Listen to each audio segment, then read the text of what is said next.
Hey guys, AP1, position, distance, displacement. Let's get to this. Facts about motion. We start with motion. Okay. Fact, an object in motion is in motion if its position changes. Okay. So we're starting with something called kinematics, which I love that word because it makes me sound smart. Kinematics. And you can see in this word here, K-I-N-E, that looks similar to some other words you've seen. Kinesiology, kinetic, something like this, right? It has to do with things moving. So this is a thing, okay? So there's some facts for your fact sheet. Simplest kind of motion is just straight line motion. We call this translational motion, where it just goes, or it goes, right, in one direction. Okay. What we're going to be doing is trying to describe motion in words, pictures, mathematics, right? We usually use a lot of pictures. And so people go, oh, wait a minute, this is an art class? No. Once we come back together and I'm at my whiteboard, right? The whiteboard, you'll see that I'm one bad artist. The art classes are all across the hall, right? So no, it's not an art class, but pictures are worth 1,000 words. And when we do problems, one of the things I want to teach you guys is that you try to draw a picture for everything that you do. Okay? But we want to try to represent motion in all these different ways. So, anyway. Okay. Fact. A dimension is a measurable extent of some kind. And in physics, we basically work in 3 dimensions. We start with 1, which is either left and right or up and down, right? 2 dimensions where it can be left and right and up and down at the same time. Or it's 3 dimensions, right? So how would that work? That could be left and right, up and down, and coming in and out, all at the same time, right? We live in a 3-dimensional world, right? We can move in 3 dimensions. So this word dimension is an important one. So we start very simply. We're in 1 dimension. So we either go left and right or we go up and down. Right now we're just going to be going left and right. We'll worry about up and down later, but just know that you can go in the y-axis, which is we call up and down. Okay. Left and right we typically call the x-axis. And so you see how these little grids are kind of laid out and they have an x and a y. And already bile is building up in your throat, right? Because you're thinking, oh no, this is like a math class, right? And I mean, to be fair, yeah, we use mathematics, and so we use some of that terminology, okay? All right.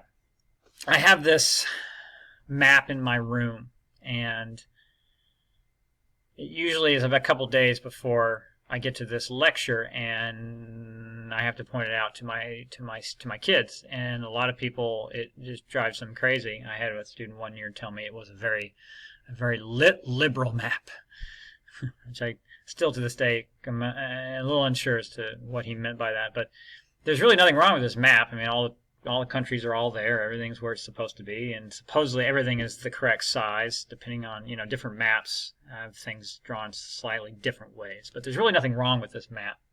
But it drives people crazy because they all go, whoa, this map's upside down. And I like having this in my room because I'm trying to make the point that, what is upside down? What is right side up? What is north, south, east, and west? If you're out in space floating, which way is up? They are made-up terms. They are constructs that we humans have made up. Okay, so what I'm telling you is that we have got to be able to decide where we are. You need to have a reference point. For every problem that you do, we need to make sure we know what our reference point is. Where are you right now? And this brings up a really good point. The first couple days I'll do this, and I'll just stand at the front of the room and I'll ask my students, are you moving right now? So I'll ask y'all, are you moving? Yes or no? If you said you're moving, why do you think that you're moving? What evidence is there to let you know that, yes, I am moving? Or no, I'm not. So who's right? Who's correct? Are you moving? Yes or no? If you said you're moving, you're right. And if you said you're not moving, you're right. Because it's all about what your reference frame is, what your reference point is, right? The people who say that they're moving, their reference frame is usually, planets and stars and total cosmic power, right? And so they say, well, planets, stars, everything's moving out there in the universe. The Earth spins and all of this. It's hard to see. I look out the window and it's hard for me to tell that anything's moving, right? And the people who say that they're not moving, I'm kind of in that camp. They say they're not moving due to the room, due to other people. So their reference frame is a lot smaller. But we have to have some type of reference frame for every problem. So what we're going to do is we have to use some type of system, right? So in one-dimensional motion, we usually talk about this being along what's called the x-axis. So we have a line drawn and we put these little marks, and to the right we have numbers that they just go up 1, 2, 3, 4, 5 out to infinity. And then we go left, and we have numbers that go that way, 1, 2, 3, 4, 5. Some strange reason, these numbers to the left tend to be negative, and the numbers to the right tend to be positive. And this is a convention. This is what math teachers teach us. And that's what we use in science. So we typically say that going to the right is positive, going to the left will be negative. It doesn't have to be that way. You can do whatever you want. All I ask of you is that you are consistent in every problem. Okay? So you have to define which way things go. Typically what we do is to the right is positive, to the left will be negative. If we go up, we call that positive, and down we tend to call that, negative. That's a thing.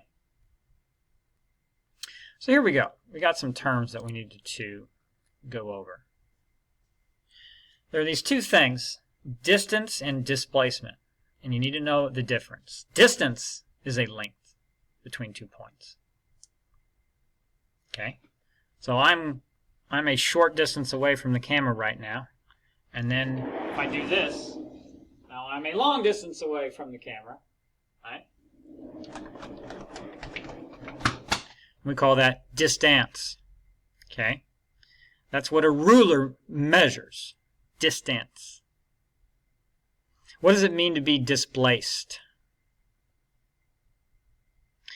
When I talk about displacement, I tend to talk about storms, like hurricanes that displace people from their homes, and they have to move somewhere else, which is an awful thing that people have to go through. Displacement is this idea of I was here and now I'm somewhere else, and where is that? Okay. Displacement is measured from some starting point, right? Okay. So, this is a thing.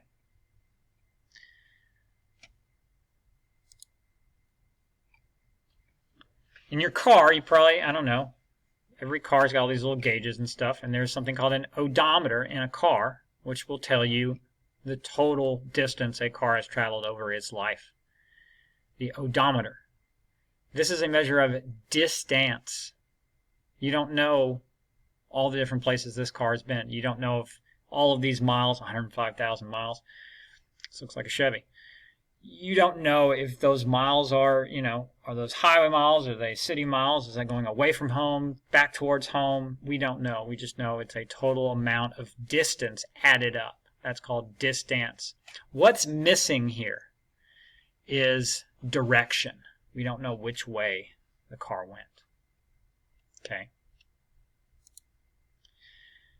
Displacement is the straight line distance from where you start to where you end up. Okay? So someone can walk a long distance, right? I have this ring. This ring is actually not my wedding ring. It is a sleep and activity tracker, and it measures all of my steps. And so if you think about where you go during the day, maybe before COVID hit, right? All the different places we go, you can think about your total distance traveled. Every day is pretty big. But what's your displacement every day? Your personal total displacement. Where do you begin and end every day? That's right. You begin and end every day in bed. So your displacement is what? Your displacement is 0 every day. Displacement is a measure of direction and distance together. Okay. So, the difference between the two is direction. Now, this is the easiest math that we do all year. Okay. I'm going to show you how this looks. Displacement is written like this. If you're in the x-axis, it's going to be an x. If you go up and down in the y-axis, it'll be a y. This right here is called delta. Delta means change in or change of. When you find the change in something, you take a final something and subtract an initial something. That's what you do all the time. You had a certain amount of money before, and then you went to the store and bought some stuff, and now you have a certain amount of money after, right? And you have a change there, okay? Now, sometimes you see this as x2 minus x1.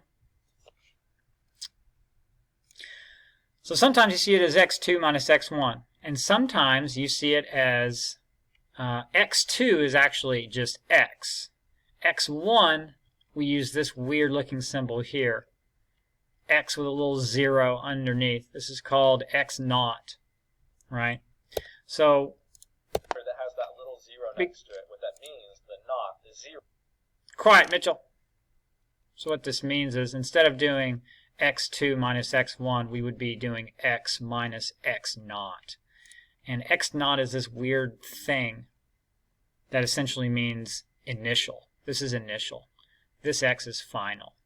So you may see this x naught quite a bit, because this is what ends up being on the test. And I think it scares folks, but really it just means initial. I've always been much more friendly with the x2 minus x1, but you may see x minus x naught, and that's okay. Okay. Now, as far as this goes, go back. Okay, displacement can be either negative or positive.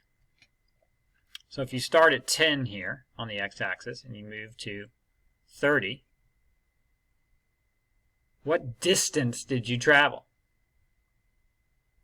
You traveled a distance of what? 20. This is 10, and that's 10. 10 plus 10 is 20. So the total distance here is 20. What's the total displacement here? Well, you take your final, which is 30, so this is your x2, and subtract your initial, which is 10. 30 minus 10 is 20. So sometimes distance and displacement can be the same thing. This is positive because you're going to the right. This right here is negative because you're going to go to the left. Okay? So that's a thing. So what would this be right here? What's your distance traveled would be 20. What about your displacement? What would that be? Well, you'd take 10 and subtract 30. What's 10 minus 30? Yeah, 10 minus 30 is weird. It's negative 20. Because how far did you go? You went 20, right? In the negative or left direction. So take a look at this. What's the total distance traveled here? Looks like from here to there would be 10 is the distance traveled.